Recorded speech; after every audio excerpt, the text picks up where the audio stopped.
"This is a closed-door decision," my manager told me, lips curling into that smirk he wore whenever he thought he was untouchable.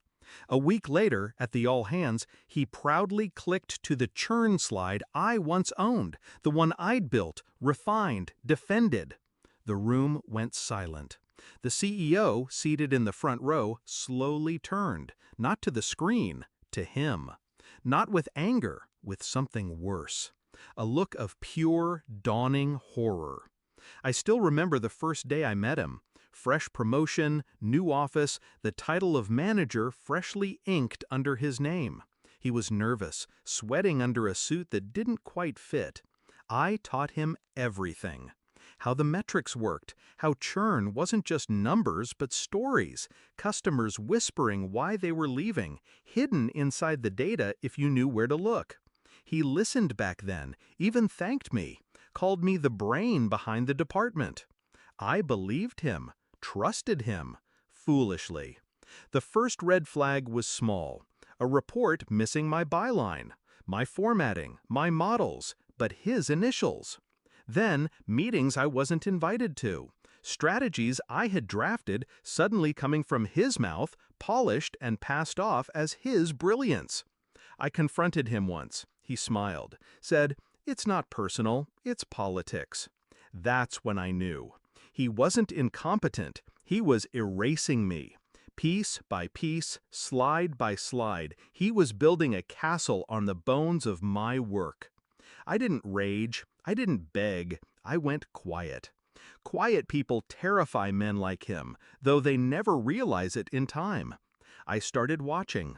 What he stole, how he spoke, where the cracks showed. Because here's the truth, it's easy to copy the surface of my work, the fonts, the colors, the slide transitions.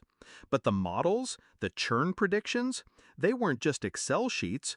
They were living organisms, coded to evolve, encrypted with dependencies only I knew. To him, they looked like numbers. To me, they were a loaded gun.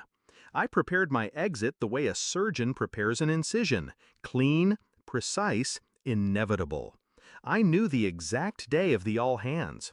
I knew he would stand there, preening in front of 300 employees, presenting my slides as his triumph.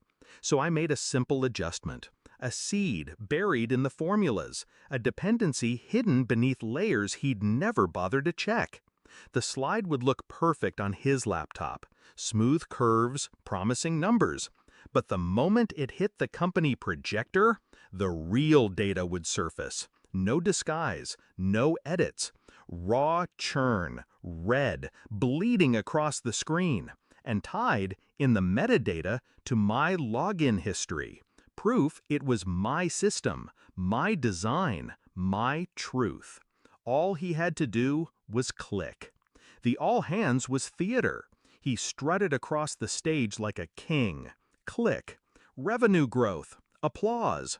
Click. Market expansion. More applause. Click. The churn slide. Silence. The screen filled with red. Attrition spikes, lost accounts, customer pain points spelled out in unflinching clarity. Numbers no board could ignore. I watched from the back, 300 eyes shifting, murmurs rising. And then, slowly, the CEO turned in his seat. First toward the screen, then toward him.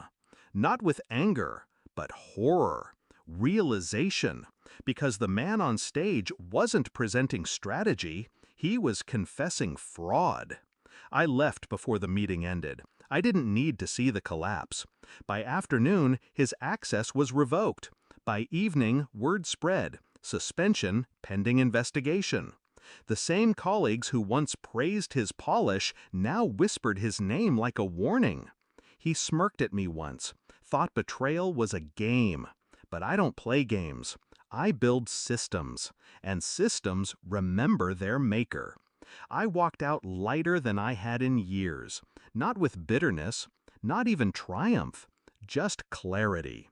He thought he had stolen my work, but the truth is simple. You can steal a slide. You can't steal the architect's signature.